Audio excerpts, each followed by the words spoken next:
ओम गजाननभूतगणासेवितं सप्तजम्बूफलसारयुक्तं उमासुतं सर्वविनाशकारणं नमामि विघ्नेश्वरपादपङ्कजं गणानाथं गणपतिं महावामदे कविं कवीनपत्रवस्तवं ज्येष्ठराजं ब्रह्मणां ब्रह्मसुतां श्रीगणोतिभिस्सादनं महागणाधिपतये नमः। वागद्धादिसंवृत्तं वागतो प्रतिपत्तये जगतो पितरौ वन्दे पार्वती परमेश्वरं गुरवे सर्वलोकानां विशुद्धये गौरविणां हृदये सर्वविद्यानां दक्षिणामूर्तये नमः। ओम श्री शंभुलिंगेश्वरार्पणमस्तु। పరమేశ్వర స్వరూపమైనటువంటి సభకు నమస్కారం చేస్తూ మనం నిన్న ఒక మహర్షి గురించి మాట్లాడుకుందామని చెప్పాను నేను. వారి పేరు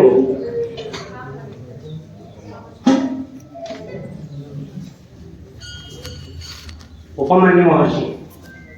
వీరు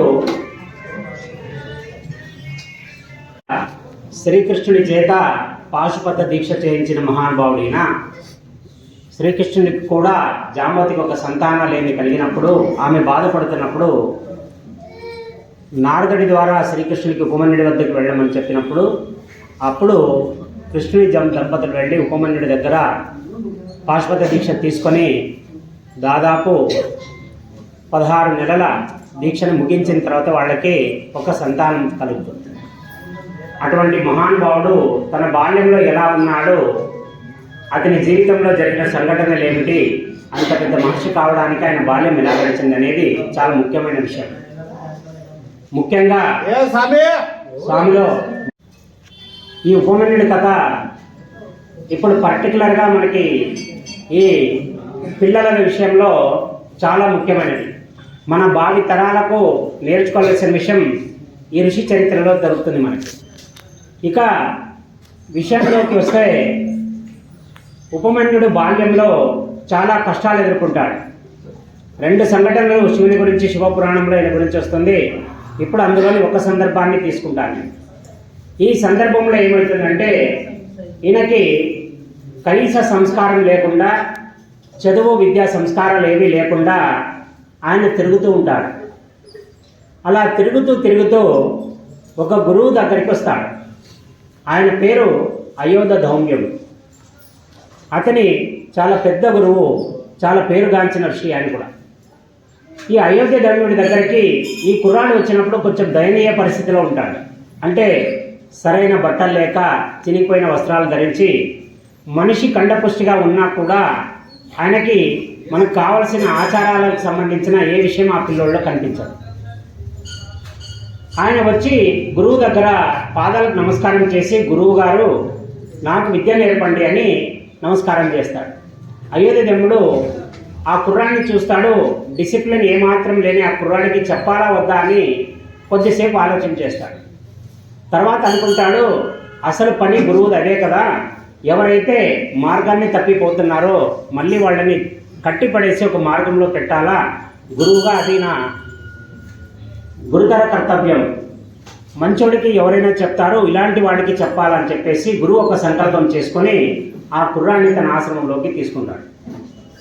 తీసుకున్నా కూడా ఆ అబ్బాయిలో కొన్ని పిల్ల చేష్టలు ఉంటాయి. ఆ వయసు అట్లాంటిది. అందరూ శ్రద్ధగా వేదాలు వల్లిస్తున్నప్పుడు ఆ అబ్బాయికి సరైన జ్ఞానం లేక, నేర్చుకోవాలన్న ఇది లేక అటు ఇటు చూస్తూ ఉంటాడు. గురువు గారు చూడండి, అప్పట్లో గురుకుల పాఠశాలల్లో ఇలాగ ఒక క్లాస్ రూమ్లో ఒక 100 మందిని కుక్కేసి పొద్దున్న 6 నుంచి రాత్రి 8 గంటల వరకు తిక్కేసి ఒక పదార్థాన్ని చేసి బయటికి పడేసేవాడు కాదు. ఒక పర్ఫెక్ట్ మానవుడిగా చేసి గురుకులాలు బయటకు వదిలేదు. ఎందుకంటే వాడు సమాజం వాడి నుంచి ఎంతో కొంత లాభం పొందాలని చెప్పేసి గురువులు అటువంటి ఏర్పాటు చేసేవారు. అందులో భాగంగా ఆ అయోధ్య ధౌమ్యుడు ఏం చేస్తాడంటే, ఈ కుర్రాడికి చదువు కంటే ముందు ఫస్ట్ డిసిప్లిన్ రావాలా, డిసిప్లిన్ రావాలంటే ఈయన జీవితంలో కొన్ని మార్పులు జరగాలని చేస్తాడు. అందరికీ ఎక్కువగా చదివేకిచ్చినప్పుడు ఈ కుర్రాడిని బయట ఎక్కువ తిరుగుతుంది మనసు అని చెప్పేసి ఈయనకి అందరికి 10 శ్లోకాలు ఇస్తే ఈయనకి 4 శ్లోకాలు ఇచ్చేసి తర్వాత ఈ గోవుల్ని తీసుకొని కాశీకి పంపించేవాడు. అప్పుడు గురుకులాల్లో ఎట్లంటే గోవులను కాసుకురావాలి, పొద్దున సాయంత్రం మధ్యాహ్నం టైంలో పోయి ఆ ఊర్లో ఉండే గ్రామాల్లో అందరి ఇళ్ళ దగ్గరికి పోయి భిక్షని స్వీకరించి ఆ భిక్షని తీసుకొని వచ్చి గురువు గారికి ఇచ్చి ఆ గురువు గారు ఇచ్చిన దాంట్లో వాళ్ళు తినాలి. ఇది మామూలుగా ప్రతి గురుకులంలో జరిగే ఒక ప్రక్రియ. ఇలా ఉండగా ఏమవుతుంది, ఈ అబ్బాయి భిక్షకు పోతుంటాడు, అందరితో పాటు భిక్ష తెచ్చి గురువుకి ఇస్తుంటాడు. ఆ గురువు అందరికీ బాగానే ఇచ్చి ఈ కుర్రాడికి మాత్రం చాలా తక్కువ మోతాదులో ఆహారాన్ని ఇస్తుంటాడు. అలాగా 1 రోజు 2 రోజులు 3 రోజులు అయిపోతుంది. ఆ కుర్రాడు బాగా కండపుష్టిగా ఉండే కుర్రాడు మెల్లిగా సన్నగా కావడం మొదలు పెడతాడు. వాడికి విపరీతమైన ఆకలి అయిపోతుంది. ఏం స్వామి గారు, గురువుగారు అందరికీ బాగా ఇస్తున్నాడు, నా వరకు వచ్చే లోపల చేయి చిన్న చేసిస్తున్నాడు కదా. అలా అని భిక్ష దొరికినప్పుడే తినేయడం చాలా పెద్ద దోషం. గురువుకి సమర్పించిన తర్వాతే తినాలనేది ఇది మనకి ఆశ్రమంలోని ఒక ఆచారం. సరే, గురువుని అడగలేడు. గట్టిగా అడిగితే ఏమంటాడో తెలీదు. తనలో తాను ఆకలి బాధ తట్టుకుంటూ ఉంటాడు. అలా ఆకలికి తట్టుకొని ఎప్పుడైతే పశువుల్ని కావడానికి అడవికి పంపిస్తాడో గురువుగారు, అప్పుడు ఆ అడవిలో పోయిన తర్వాత ఆకలైనప్పుడు ఆవు పాలను పితుక్కొని తాగేది మొదలు పెడతాడు. ఎందుకంటే ఆకలి అటువంటిది, వయసు అటువంటిది. ఈ ఆకలి అయ్యే కొద్దీ పాలు పిత్తుకోవడం తాగడం స్టార్ట్ చేస్తాడు. గురువు గారు కొద్ది రోజుల తర్వాత మళ్ళీ ఆయన పిలిపించి చూస్తాడు. కుర్రాడు ముందు కంటే బొద్దుగా తయారైనాడు. అప్పుడు ఆలోచన చేస్తాడు, నేను కంట్రోల్ చేస్తున్నానే ఫుడ్లో, ఎందుకంటే వీడిలో తామసిక గుణం పెరిగిపోయింది. అది తగ్గాలంటే మనిషిలో ఎక్స్ట్రా కొవ్వు ఏమైతే ఉందో అది తగ్గాల. ఫస్ట్ ఆహార నియమాలు మారాలా. వీడు సాత్వికత్వానికి రావాలంటే వీడి దేహంలోని ఏమైతే ఉందో తామసిక గుణం, ఈ మాంసపు ప్రభు అదంతా కరగాలని ఫుడ్ని తక్కువ చేస్తుంటే ఈ పిల్లడు తగ్గి మళ్ళీ లావ్ అయిపోతున్నాడు. దీనికి ఏం కారణమని శిష్యుని పిలిపించి అడుగుతాడు. ఒరే నాయన, నీకు చాలా తక్కువగా ఆహారం ఇస్తున్నాను కదా, మరి నువ్వు ఎలా ఉండగలుగుతున్నావురా ఆకలి తట్టుకొని అని చెప్తాను. అప్పుడు అంటాడు, లేదు గురువు గారు, నాకు కూడా ఆకలి అవుతుంది, పోయినప్పుడు ఏం చేస్తానంటే ఆవు పాలు పితుక్కొని తాగేస్తాను. అప్పుడు అంటాడు, అవి నువ్వు చేయాల్సిన పని కాదు, నీకేం చెప్పినాను, ఆవుల్ని మేతకు తీసుకెళ్లాలా, మళ్ళీ అంతే జాగ్రత్తగా గోధువుల వేళకి ఆశ్రమానికి తీసుకురావాలా, ఇది నేను చెప్పిన పని, నువ్వు పాలు తాగమని ఎక్కడ నీకు చెప్పలేదు, నువ్వు చేయకూడదు ఆ పని అని చెప్తాను. సరే, ఏం చేస్తాడు, గురువుగారు యాడ్ అయిపోయింది, ఇప్పుడు పాలు కూడా తాగడానికి లేదు. మెల్లిగా పాపం రోజు రోజుకి మళ్ళీ కొంచెం తగ్గుతాడు మనిషి. ఆకలి విపరీతం అయిపోతుంది. ఈయన కండిషన్లు పెడుతున్నాడు గురువు. ఏం చేయాలో అర్థం కాదు. నెక్స్ట్ ఇంకొక ఆలోచన వస్తుంది. సరే, ఆవు పితికి తాగొద్దని చెప్పినాడు గురువు గారు. ఈసారి ఒక లేగ దూడని ఆవు దగ్గరికి, పొదుగు దగ్గరికి పంపిస్తాడు. ఆ ఆవు పొదుగు నుంచి బిడ్డకి పాలు ఇచ్చేటప్పుడు ఆ కింద దాని నోట్ల నుంచి కారిన పాలని చేతితో పట్టుకుని తాగడం మొదలు పెడతాడు. గురువుగారు చెప్పిన కండిషన్ ఏమి, దూడ నుంచి అంటే ఆవు నుంచి పితుక్కొని తాగకూడదు అనేది కండిషన్. దూడ తాగేటప్పుడు, అది ఆత్రంతో తాగేటప్పుడు దాని మూతి నుంచి కారుతుంటాయి కదా, ఆ పాలని ఇట్లా చేతితో పట్టుకుని తాగడం మొదలు పెడతాడు. మళ్ళీ కొద్ది రోజులకి గురువు పిలిపిస్తాడు, చూస్తాడు, మళ్ళీ వీడు బాగానే ఉంటాడు. మళ్ళీ ఆయన కర్తవ్యం కాదు, వీడు ఏదో చేస్తున్నాడు. మళ్ళీ పిలిపించిన ఆయన, బాగానే ఉన్నావు, ఏం చేస్తున్నావు? లేదు గురువు గారు, మీరేం చెప్తారో అది ఖచ్చితంగా పాటిస్తున్నాను ఆచారాలు. సరే, ఏం పాటిస్తున్నాను? పాటిస్తే మనిషి సన్నగా కావాలి కదా, బాగానే ఉన్నావు, ఏం చేస్తున్నావు? మీరు పాలు పితుక్కొని తాగొద్దని చెప్పారు, కానీ లేక దూడ తాగేటప్పుడు పడిన నీళ్లు వృధా అయిపోతున్న భూమిలో పడి నేను వాటిని చేత్తో పట్టి తాగుతున్నాను. అప్పుడు అంటాడు, అరే నాయన, అది చాలా దోషంరా, అలా ఆవు పాలు తాగేటప్పుడు చేయి పట్టి తాగకూడదు, అది నీ ఆరోగ్యానికి ఆవు యొక్క ఆరోగ్యానికి కూడా మంచిది కాదు, ఆ పని చేయొద్దు అని చెప్పేస్తాను. అయిపోయి ఇంకుంటే ఆ ఒక్క ఉపాయం. ఇతనికి మళ్ళీ ఆకలి బాధ మొదలైపోతుంది. ఇక నెక్స్ట్ ఏం చేస్తాడు, ఏం చేసినా గురువు వద్దంటున్నాడని ఆలోచన చేస్తూ ఉండగా ఇప్పుడు ఇంకొక ఆలోచన వస్తుందని.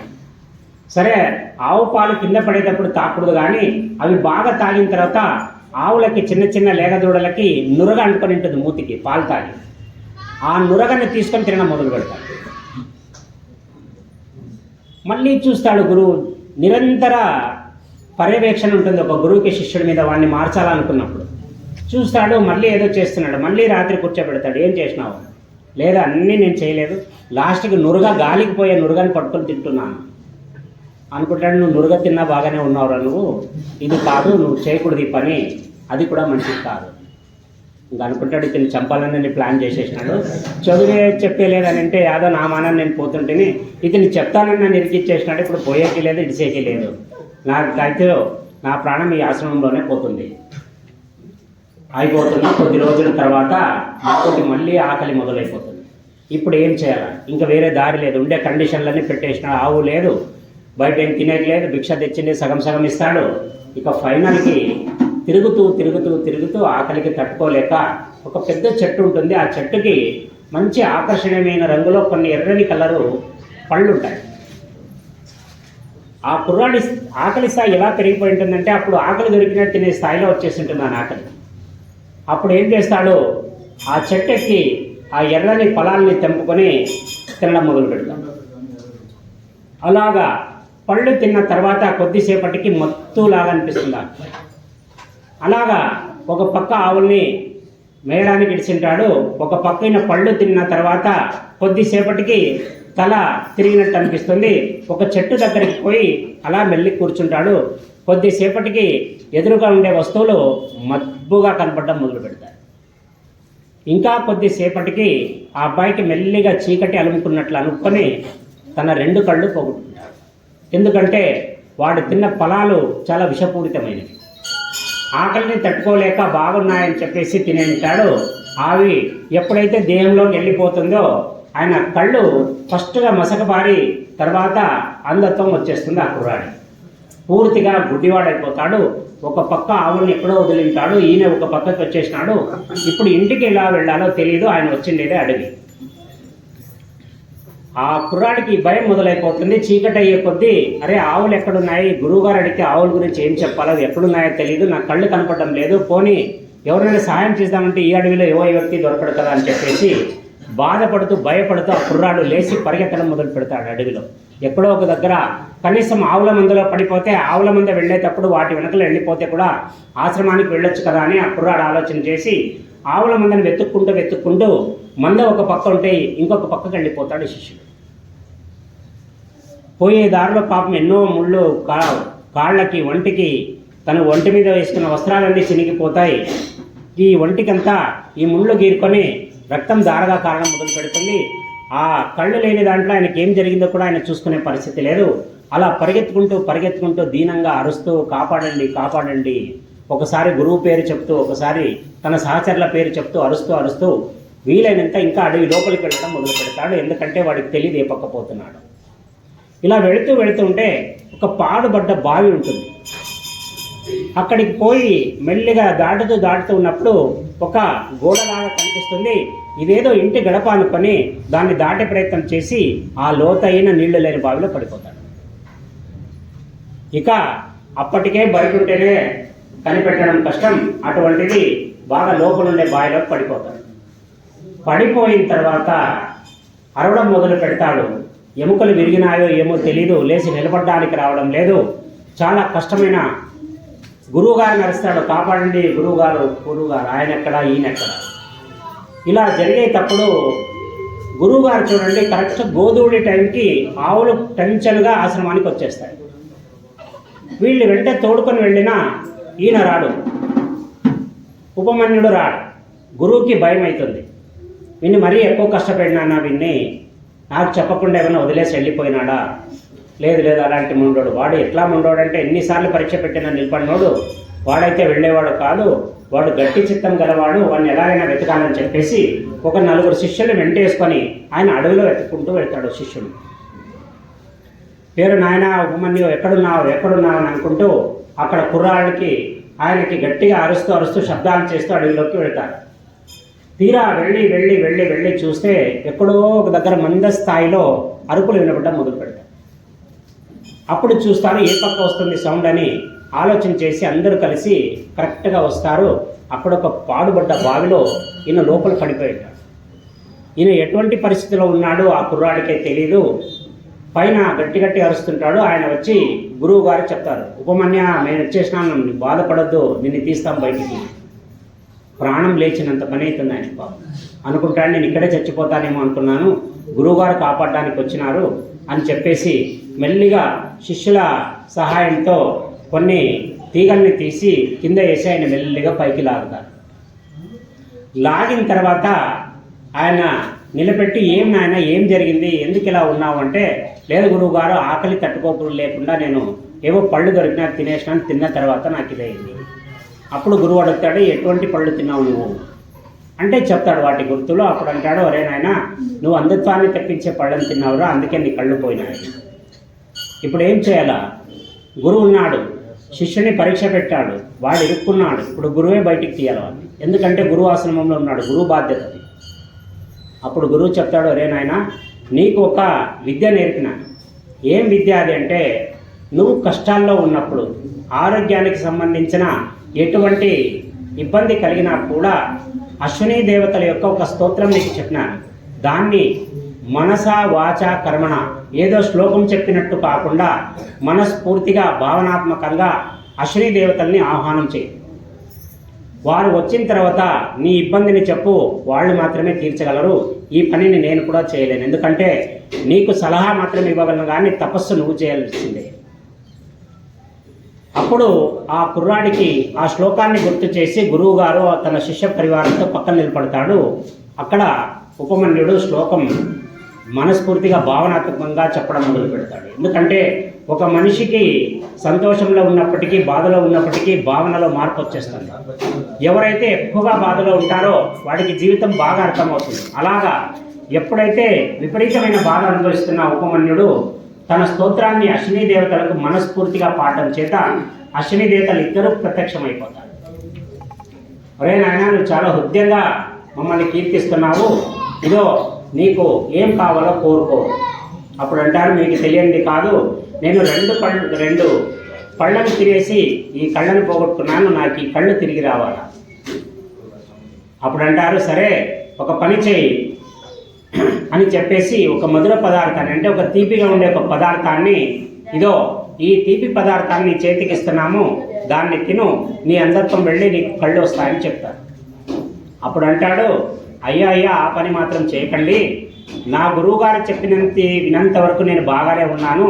నా గురువుగారు ఏది తినొద్దని చెప్తే కూడా వినకుండా నేను ఆ చెట్టు మీద కాయల్ని తిని ఈరోజు ఈ పరిస్థితికి ఇంత దిగజారుడు దానికి వచ్చేసినాను. నేను ఉంటానో పోతానో అనే స్థాయికి తెచ్చేసుకున్నాను నా జీవితాన్ని. ఇప్పుడు నేను మళ్ళీ ఆ తప్పు చేయలేను. మీరు ఇచ్చేది ఏదైనా కానీ నా గురువుగారికి ముందుగా ఇవ్వండి, ఆయనకి ఇచ్చిన తర్వాత దాన్ని నేను ప్రసాదంగా తీసుకుంటాను. ఒరే నాయన, ఇది నీ మందురా, ఆయనకి ఇవ్వను నేను. అంటే మీరు ఏమన్నా చెప్పండి, నా కళ్ళు గుడ్డోళ్ళైనా పర్లేదు, ఇప్పటికే ఒకసారి మాట తప్పినాననే బాధతో నేను ఇప్పటి వరకు కుమిలిపోతున్నాను. ఇంకా నేను ఆ తప్పు చేయను, ఈ కళ్ళు ఇలాగే ఉన్నా నాకు ఇబ్బంది లేదు. నా గురువుగారికి ఇచ్చి నా గురువుగారి చేత ఇప్పిస్తే తింటా, లేదంటే వద్దే వద్దు. అప్పుడు ఏం చేస్తారు చూడండి, అశ్విని దేవతలు ఎంత తెలివైన వాళ్ళు. గురువుగారికి ఇవ్వకుండానే, ఒరే నాయన మీ గురువుగారికి ఇచ్చేసినాము, ఆయన తినేసినాడు, ఇదో ఇందా పట్టు అని మళ్ళీ ఇస్తారు. ఆయన అంటాడు, నా ప్రాణం పోయినా నమ్మను నేను, నా గురువుగారు తన స్వదహస్తాలతో వచ్చి ఒరే నాయనా నేను స్వీకరించాను, ఇక నువ్వు తిను అని చెప్తే తప్ప నేను తీసుకోను అని చెప్తాడు. అప్పుడు అశ్విని దేవతలకి చాలా సంతోషం అయిపోతుంది. బాబా బాబా, మంచి శిష్యుడిని పట్టావయ్యా నువ్వు. వాడు ఎంత కఠినంగా అనుభవాన్ని పాఠంగా మార్చుకొని అంత చిత్తంగా నిలబడిపోయినాడు. వాడు కళ్ళతో గుడ్డివాడిగా ఉండడానికి సిద్ధపడ్డాడు, కానీ గురువు చెప్పిన ఆజ్ఞని మీరడానికి లేదు అని చెప్పి వాడు అనుభవపూర్వకంగా తెలుసుకున్నాడు. ఇంకెంతకంటే పరీక్ష చేస్తే మాకే బాగుండదు, మీరే మీ శిష్యుడికి ఆ మందునివ్వండి. అప్పుడు గురువుగారు నామమాత్రంగా స్వీకారం చేసి ఆ మధుర పదార్థాన్ని ఉపమన్యుడికి ఇస్తారు. అలా ఉపమన్యుడికి ఇచ్చిన తర్వాత ఆ పదార్థాన్ని తిన్న కొద్ది నిమిషాలకి మెల్లిగా ఆయనకి చూపు అంటుంది ఉపమన్యుడికి. ఆయన చూపు అంతానే కళ్ళు మూసుకొని ఫస్ట్ గురు పాదాలు చూడాలని చెప్పి ఎదురుగా అశ్విని దేవతలు ఉంటే కూడా ముందుగా గురువు యొక్క పాద దర్శనం అయిన తర్వాత అశ్విని దేవతల యొక్క దర్శనం చేసుకున్నాడు. అప్పుడు గురువు అశ్విని దేవతలకు చెప్తాడు, అయ్యా వీడికి నా మీద ఉండే విపరీతమైన మమకారంతో ఇలా చేస్తున్నాడు, మీరు అన్యదా భావించకండి. అంటే అప్పుడు అంటారు, దీంట్లో భావించడానికి ఏమిదయ్యా, గొప్ప శిష్యులు ఇలాగే ఉంటారు అని చెప్తాడు అశ్విని దేవతలు. అక్కడ చెప్పేసి వరాన్ని ఇచ్చేసి వెళ్ళిపోతారు. ఇప్పుడు గురువుకి సంతోషం అయిపోతుంది, ఇటువంటి శిష్యుల్ని పెట్టుకున్నందుకు నా ఆశ్రమ ఖ్యాతి ఎక్కడికో వెళ్ళిపోతుందని చెప్పేసి అప్పుడు గురువు ఏం చేస్తాడంటే, వీరికి ఏ చదువైతే అవ్వదో అటువంటి విద్యని కేవలం తన సంకల్ప మాత్రం చేత కొన్ని విద్యల్ని దారాదత్తం చేసేస్తాడు. అంటే మీకు ఇంతకుముందే చెప్పిన దారాదత్తం చేయాలంటే ఒక మంత్రం తెలిసిన వ్యక్తి తన తపశ్శక్తిని తన సిద్ధుల్ని తాను మాట్లాడుకుంటూ, అంటే మంత్రాన్ని జపిస్తూ తన నీళ్ళని ఇలా కుడి చేతి మీద నుంచి విడిచినప్పుడు కింద వాళ్ళు ఎవరైతే పట్టుకుంటారో ఈ విద్యలన్నీ ఆయనకు అప్పేస్తారు, నీళ్లు తాగుతారు. తన జీవితంలో తాను నేర్చుకున్న ఎన్నో అనుభవాల్ని, ఎన్నో శాస్త్రాల్ని కేవలం లిప్త కాలంలో శిష్యుడికి ఇచ్చేస్తాడు అయోధ్య దేవుడు. అప్పుడు ఆ ఉపమన్య మహర్షి అప్పటి వరకు చదువు మీద కాన్సన్ట్రేషన్ లేకుండా ఉండే ఒక కుర్రాడిగా ఉండేవాడు ఒక్కసారిగా అపరజ్ఞానిగా మారిపోతాడు. తన ముఖంలో ఒక దివ్య తేజస్సు వెలువడుతుంది. అప్పటి నుంచి శాస్త్ర అవగాహన వస్తుంది, శాస్త్రం మీద ఒక పట్టు వస్తుంది. ఆ గురువు వల్ల ఆయన చేసిన ఒక ఉపకారం. ఇలాగా ఒక శిష్యుడు ఒక గురువు పంచన చేరి ఏం పొందాడు, ఎలా పొందాడు అనే కథ ఇది శిష్యులకి ఆదర్శ యోగం. ఎందుకంటే చాలామంది పిల్లలకి గురువు మీద ఒక గురి ఉండదు, అలాగే గురువుకి శిష్యుల మీద ఒక గురి ఉండదు. ఇప్పుడు కాలంలో ఇంత కష్టం పెడితే గిన ఆల్మోస్ట్ అదే టైంలో 10 మంది గురువుల్ని మారుస్తారు కానీ శిష్యులు మారుతారు. ఎందుకంటే మనం కలికాలంలో ఉన్నాం. ఇక్కడ గురువు సుమారైపోతాడు, శిష్యుడు పెద్దవాడైపోతాడు. అందుకే మన విద్యా వ్యవస్థ ఇప్పటికీ ఇట్లా ఏడ్చింది. అప్పుడు గురుకులాల్లో ఈ సంప్రదాయం లేదు. ఒక గురువు గురువుగా ఉండేవాడు, ఒక శిష్యుడు శిష్యుడుగా ఉండేవాడు. ఇటువంటి ఉపమన్యు మహర్షి ఇంతటి జ్ఞానం ఉన్నందుకే ఆయన దేవతలకు కూడా దీక్షనిచ్చే స్థాయికి వెళ్ళి దక్షయజ్ఞం జరిగేటప్పుడు అందరూ సైలెంట్గా కూర్చున్న సమయంలో ఒక దదీచి మహర్షి లేచి కూర్చుంటాడు. ఒరే దుర్మార్గులారా, మీరు శివుణ్ణి కించపరచడానికి ఇంత పట్టేది యజ్ఞం చేస్తున్నారు, మీరు నాశనం అయ్యే కాలం వచ్చేసింది. ఇప్పటికీ నేను చివరాటను ఒక వార్నింగ్ ఇస్తున్నా. ఇప్పుడు కూడా మీరు శివుణ్ణి ఆవాహన చేసి పూజలో శివుణ్ణి కూర్చోపెట్టండి, లేదంటే ఇది ధ్వంసం అయిపోతుందని చెప్తారు. ఒక్క దదీచి మాత్రమే అంతమంది దేవతలు, ఎందుకంటే బ్రహ్మ విష్ణువులు కూడా అక్కడే ఉంటారు ఆ పూజలో, వారిని కూడా పిలిచింటాడు. ఒక్క శివుణ్ణి మాత్రం కించపరచాలనే పిలిచింటాడు. దదీచి మహర్షి వార్నింగ్ ఇచ్చిన తర్వాత ఉపమన్యు మహర్షి కూడా అప్పుడు లేస్తాడు.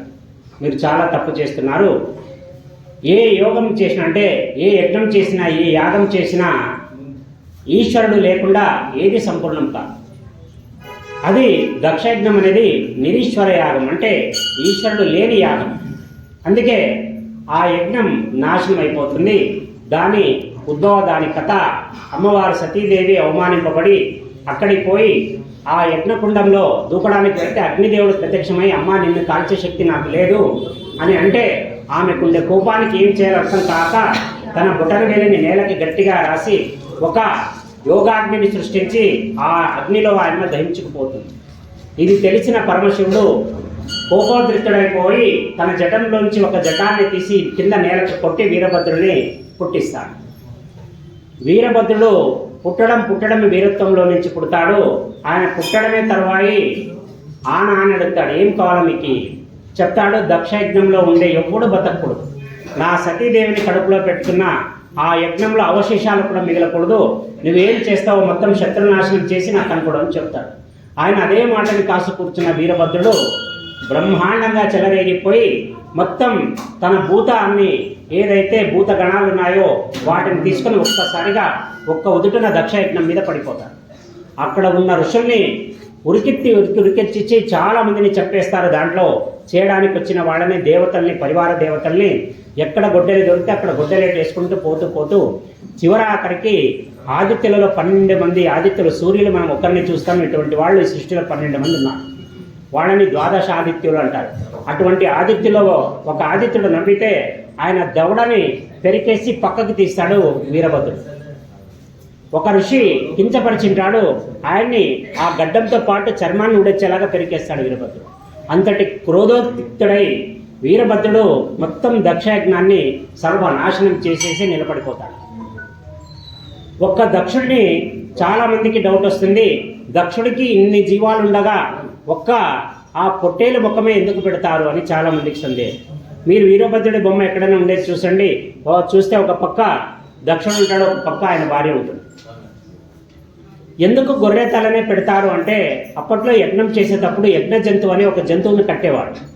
దానిని అంతా యజ్ఞమంతా అయిన తర్వాత దాన్ని యజ్ఞ హోమంలోకి బలి చేసేవాడు. అలాగా ఆ బలి అయిన తర్వాత ఆ హోమం కంప్లీట్ అయ్యేది. అటువంటి ఆ యజ్ఞ బలి అంటే యజ్ఞ జంతువు ఏదైతే ఉందో అది ఆ రోజు అగ్నిని బేస్ చేసుకొని చేసే యజ్ఞం కాబట్టి దానికి అగ్నికి గుర్తుగా ఒక పొట్టేలుని అక్కడ పెట్టేసి వాళ్ళు పూజ చేసింటారు. ఆ యజ్ఞ జంతువు యొక్క తలని అతికించాల్సి, ఎందుకంటే అందరినీ చంపిన తర్వాత అదొక్కటే ఉంటుంది. ఈ దక్షుడి యొక్క తల ఎగిరిపోయి ఆ కుండంలో పడిపోతుంది, కాలిపోతుంది.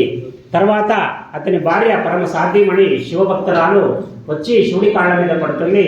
అయ్యా కాపాడు కాపాడు. వరసకి అత్త దక్షుడి కూతుర్నే శివుడు పెళ్లి చేసుకుని ఉంటాడు సతీ. సరే ఆమె అడగడం చూసి హృదయం ద్రవించిపోయి అప్పుడు వరాన్ని ఇస్తాడు. నీ భర్తను నీకు ఇచ్చేస్తాను. నీ భర్తను ఇచ్చేస్తానంటే అతికించడానికి తల లేదు, తల కాలిపోయింది, ఇప్పుడు ఏం చేయాలా? యజ్ఞ జంతువుగా ఉండే పొట్టేలు అక్కడ ఉంటుంది, ఆ పొట్టేలు తలను తీసేసి దాన్ని తీసుకొని వచ్చి ఈయనకు అతికిచ్చి ఆయన్ని జీవం చేస్తాడు. అందుకే దక్షుడికి గొర్రె తల ఉంటుంది. మరి అప్పుడు అంటాడు, అయ్యా నేను చేసిన దానికి ఇది చాలా చిన్న శిక్ష, ఎందుకంటే నిన్ను అవమానించకుండా నేను ఏ రోజు లేదు. ఈ సృష్టి మొత్తం శ్రీ మహావిష్ణువు మాత్రమే అలుముకున్నాడని ఒక అజ్ఞానంలో ఉన్నాను, కానీ నీ ఉనికి ఈరోజు నాకు నా తల పోయేంత వరకు తెలియలేదు. అందుకే ఈ తల ఇలా ఉన్న నాకే బాధ లేదు, నన్ను జీవంతో పెట్టావు అంతే చాలు అని అడుగుతాడు.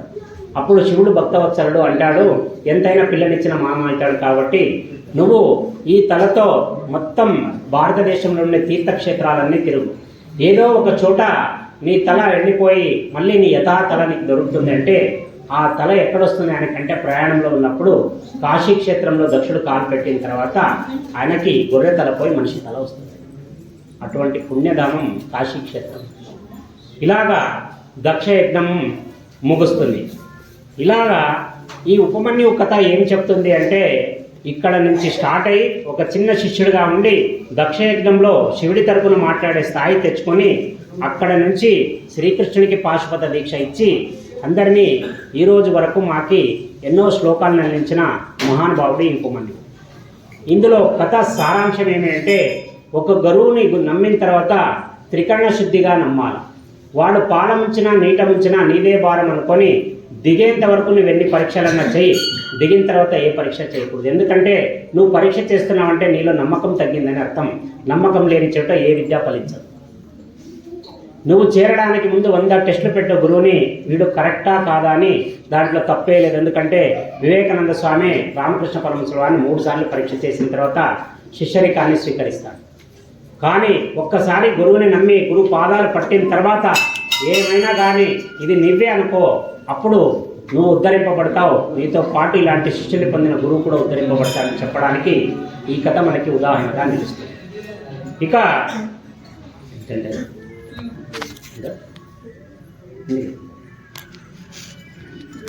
ఇప్పుడు మనకి వేదాల్లో మనకి దేవుడు ఎవరికి ప్రత్యక్షం అవుతాడప్ప అనే ఒక ప్రశ్న వేసుకుంటే ఆయన అన్కండిషనల్గా ప్రత్యక్షం అవుతాడు. ఆయనకి కండిషన్స్ ఏం లేవు, కావాల్సింది ఒక భక్తి ప్రపత్తి. మరి ఈ భక్తి ఎలా ఉండాలా, ఏ స్థాయిలో ఉంటే భక్తుడు సంతోషపడతాడు? ఇటువంటి ఒక సంఘటన పూరి క్షేత్రంలో పూరి జగన్నాథ ఆలయం దగ్గర జరుగుతుంది. ఒకసారి ఒక శిష్యుడు, ఒక పెద్దవాడు చేపలమ్మి తన బతుకు తీరుస్తున్నాడు. వచ్చిన చేపలు పట్టడం, వాటిని బజార్లో అమ్ముకోవడం, ఉన్నంతలో తినడం, సంతోషంగా ఉండడం. కానీ ఆయనకి జయదేవుడు రాసిన గీతా గోవిందం చాలా ఇష్టం. ఆ గీతా గోవిందాన్ని స్మరించుకుంటూ ఎప్పుడు పూరి జగన్నాథుని మనసులో స్మరిస్తూ ఉంటాడు. ఈయన చేపని తీసుకొని రావడం, దాన్ని ఒక త్రాసులో పెట్టి అమ్మడం, తర్వాత రాత్రి పోయి ఉండే దాంట్లో తిని పడుకోవడం ప్రశాంతంగా, ఇది ఆయన జీవితం. ఇలాగ జరిగేటప్పుడు ఎప్పుడు పని చేస్తూ కూడా పూరి జగన్నాథుని తలవడం, గీతా గోవిందాన్ని స్మరించడం, ఇలా నిరంతర ప్రక్రియ ద్వారా ఆయనలో ఒక జ్ఞానం విలసిల్లుతుంది. చూడండి, నీకు జ్ఞానం వచ్చింది అనే విషయం నీకు కూడా తెలియదు, ఎదుటివాడికి తెలుస్తుంది. ఇలాగైనా రోజు పాట పాడుకుంటారు, ఇంకా పని లేదంటే దేవుడిని పాట పాడుకుంటా నిలబడ్డాను. ఒకసారి ఒక బ్రాహ్మణుడు ఒక వీధి గుండా వెళుతున్నప్పుడు ఈయన పాట విని నిలబడతాడు. ఎంత మంచి రాగం ఉందిరా, ఎవరు పాడుతుండేది ఈ చేస్త కాలంలో, ఈ చేపలమ్మే కాడ, మాంసం విక్రయం చేసే కాడ. చూస్తే ఆయన త్రాసులో తక్కట్లో చేపల్ని తూకం వేస్తూ పాట పాడుతూ ఉంటాడు. ఇప్పుడు ఆ బ్రాహ్మణుడికి ఆయన పాట చాలా నచ్చుతుంది. అక్కడికి వెళ్ళకపోయినా ఏం చేస్తాడంటే తన కొడుకుతో పాటుపోతుంటాడు. ఆ కొడుకుని పంపించి ఇక్కడికి రమ్మని చెప్పుకోవాలి, నేను అక్కడికి పోకూడదు, మాంసం విక్రయిస్తున్నారు, నేను ఇక్కడ నిలబడతాను, ఆ కుర్రాడిని ఎవరైతే పాట పాడినాడో ఆయన రమ్మని చెప్తాను. ఈ కుర్రాడు పోయి పరిగెత్తుకుంటూ పోయి నాయన పిలుస్తున్నారు, రావాలి. అప్పుడు ఆయన ఇంకొక విషయం ఏం అబ్జర్వ్ చేస్తాడంటే, ఆయన త్రాసులో పెట్టి ఏ రాయి అయితే తూకం చేసి చేపలు అమ్ముతున్నాడో అందులో ఒక రాయి మీద డౌట్ వస్తుంది. ఆయన అంటాడు, పిలిపించి, నాయన నువ్వేనా పాట పాడుతుంది అంటే, అవును చాలా బాగా పాడుతున్నావు నాయన, ఎవరు నేర్పించారంటే, ఏమండి మా పాత్రలు మా నాయన పాడుకునేవాడు, ఇప్పుడు నేను పాడుకుంటున్నాను. ఏం చేస్తావు? చేపలు పట్టడమే, ఇదే నా వృత్తి. ఆ త్రాసులో రాయింది కదా, అది కరెక్ట్ తూకం ఉందా అని అడుగుతాడు. అయ్యో అది నాకు తెలియదండి, చేపలు పట్టకపోయినప్పుడు బాగా షైనింగ్తో ఉంది, తెచ్చి దాన్ని పెట్టుకున్నాను తూకానికి, ఇప్పటికి కూడా దాన్నే లెక్క పెట్టుకొని చేపలు అమ్ముతూ ఉంటాను, ఒక్కసారి ఆ రాయిని చూడొచ్చా నేను అడుగుతాడు. అప్పుడు ఆ రాయిని తీసి బాగా తోమి, అయ్యవారు అడిగినారు అని చెప్పేసి నీచు అని బాగా కడిగేసి తెచ్చి ఆ స్వామి వారికి ఇస్తాడు. ఆయన ఒక గుడ్డలో తీసుకుంటాడు, దాన్ని ఇట్లా గుడ్డలో తీసుకొని దాన్ని పరీక్షించి చూస్తాడు, అది ఒక సాలగ్రామం. ఒరే సాలగ్రామాన్ని పెట్టి చేపలు అమ్ముతున్నారు, చాలా పెద్ద తప్పు. సాలగ్రామం అంటే విష్ణు స్వరూపం, ఇవి ఎక్కడో దొరకవు, గండకీ నది ప్రాంతంలో దొరికేది, నీకెలా దొరికిందో నాకు అర్థం కావడం లేదు, కేవలం అక్కడ మాత్రమే దొరికేవంటే ఏమో స్వాములవారు మాకు తెలియదు, ఎవరైనా తెచ్చి ఇక్కడ జార విడుచుకున్నారేమో తెలియదు, నేను వెళ్ళినప్పుడు దొరికింది, నా తూకానికి కరెక్ట్ ఉందని దాన్నే పెట్టి రోజు అమ్మకాలు జరుపుతున్నాను.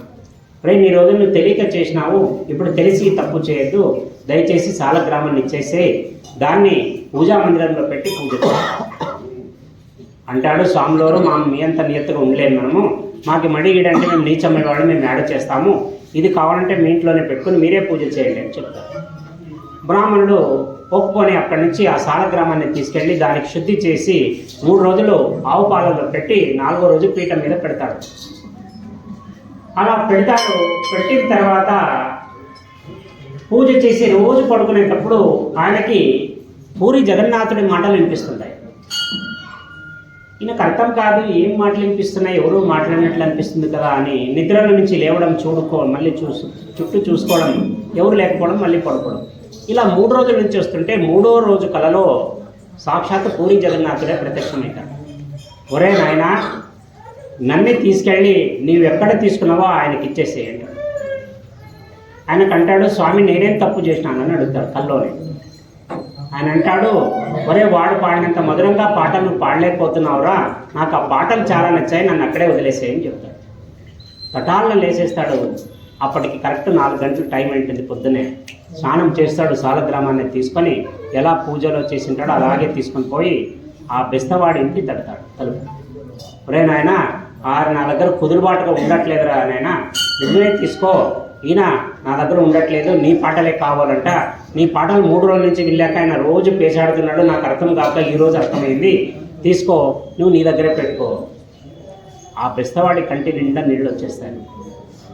ఒరే నా పాటకి రాయి కరిగిందా, రాయిలో ఉండే దేవుడు కరిగినాడా, నాది అంత పెద్ద గాత్రమా నాది అంటాడు. నా తండ్రి ఎంత దయాళురా, నేను వచ్చి రాని పాట పాడినా కూడా నా మీద విపరీతమైన మమకారం పెంచుకున్నాడినా అని ఏడుస్తూ దాన్ని తీసుకొని తన పూజా మందిరంలో పెట్టి ఆయన అంటాడు, అయ్యా నీకోసమైనా నేను ఈ వృత్తిని వదిలేసి ఇంకో వృత్తిని తీసుకుంటాను, ఈ రోజు నుంచి నీ పాటలు పాడడమే నా జీవిత ధ్యేయంగా పెట్టుకుంటానని చెప్పేసి ఆ బెస్తవాడు అప్పటి నుంచి హరిరోజు అంటే ప్రతిరోజు గీతా గోవిందంలోని స్తోత్రాన్ని చదువుకుంటూ పూరి జగన్నాథుని కీర్తించడం మొదలు పెడతాడు.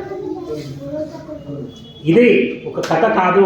ఇప్పటికీ పూరి జగన్నాథ క్షేత్రంలో జగన్నాథ రథయాత్ర జరిగేటప్పుడు ఆ బండి మీద గీతా గోవిందాన్ని ఆలపించే వాళ్ళు ఆ బెస్తవాడి వంశీకులే ఇప్పటి వరకు పాట పాడుతూ ఉంటారు. అంతటి మహోన్నత స్థాయి కల్పించిన పూరి జగన్నాథుడు నిజమైన భక్తిని చూశాడు కానీ ఒక కులాన్ని కానీ, లేదా ఇది సూతుడా కాదా, శూద్రుడా బ్రాహ్మణుడా క్షత్రుడా వైశ్యుడా, ఇవి అన్నీ మనలో మనం చేసుకున్న భాగాలు. భగవంతుడికి ఇవేవీ లేదు. భగవంతుడికి కావలసింది నిజమైన భక్తి మాత్రమే. ఇక మనకి రామాయణం గురించి తెలుసు. రామాయణం వాల్మీకి రాయలేదు. ఇదిగిన చెప్తే నేను జైలు వేస్తాను మళ్ళీ. కానీ ఆయన రాసింది రామాయణం అని మనం అనుకుంటున్నాం, కానీ ఆయన రామాయణం అనే పేరు ఎక్కడ పెట్టలే వాల్మీకి. ఆయన చూడండి, సీతాయాస్ చరితం మహాత్ అనే గ్రంథాన్ని రాసినాడు. అంటే సీతమ్మ అనే ఒక తల్లి ఉంది, ఆమె యొక్క మహోన్నత చరిత్ర అని దానికి హెడ్డింగ్ పెట్టినాడు ఆయన. సీతాయాస్ చరితం మహాత్, ఆమె యొక్క చరితం చాలా మహత్వమైనది అనే ఒక గ్రంథాన్ని రాసినాడు. దాన్ని మన వాళ్ళు ఏం చేసినారంటే రామాయణం కింద మార్చినారు. ఎందుకు ఆయన ఇంత పెద్ద రాముని వదిలేసి సీతమ్మని ఎందుకు పట్టుకున్నాడు ఆయన? అక్కడ వాల్మీకి కూడా ఒక చిన్న స్వార్థం ఉంది. వాల్మీకి ఒక వేటగాడు, వృత్తిరీత్యా వేటగాడు, ప్రాణుల్ని చంపి అమ్ముకొనో లేదో తినో బతికేవాడు. అటువంటి వాల్మీకిని మహర్షిగా మార్చాలనే తలంపు నారద మహర్షికి వస్తుంది. నారద మహర్షి పోయి ఆయనకి ఒక మంత్రాన్ని, తారక మంత్రాన్ని చెవిలో చెప్తాడు. ఒరే నాయన, ఈ మంత్రాన్ని ఫాలో అయిపో, నువ్వు పెద్ద ఋషివి అయిపోతావు. ఆయన చెప్పిండేవి రెండు మాటలు, రామ. ఆ పోయేవాడైన వాల్మీకి ఆ 2 మాటలు కూడా తిరగొనోడు, ఎందుకంటే నాలుక మందంగా ఉంటుంది. ఆయనకి రామాని పలకడానికి ఇబ్బంది పడే చూసి నారదుడు ఏం చేస్తాడు, ఒక పని చేయరా, నువ్వు మరా అని పలకడం మొదలుపెట్టు, అది ఈజీ అవుతుంది. మరా మరా మరా, దాన్నే కంటిన్యూ అనుకుంటా ఉండు. దాన్ని బాగానండి, మరా మరా మరా మరా మరా మరామ. ఈ మరా పోయి రామ వచ్చేస్తుంది తెలియకుండానే.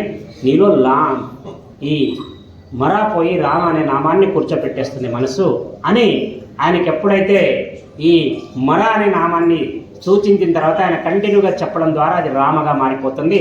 అలా రామనామాన్ని ఎన్ని వేల కోట్ల సారి స్మరిస్తాడో తెలీదు. తల మీద ఒక పుట్ట పెరిగిపోతుంది ఆయన, మట్టితో, చీమల పుట్ట.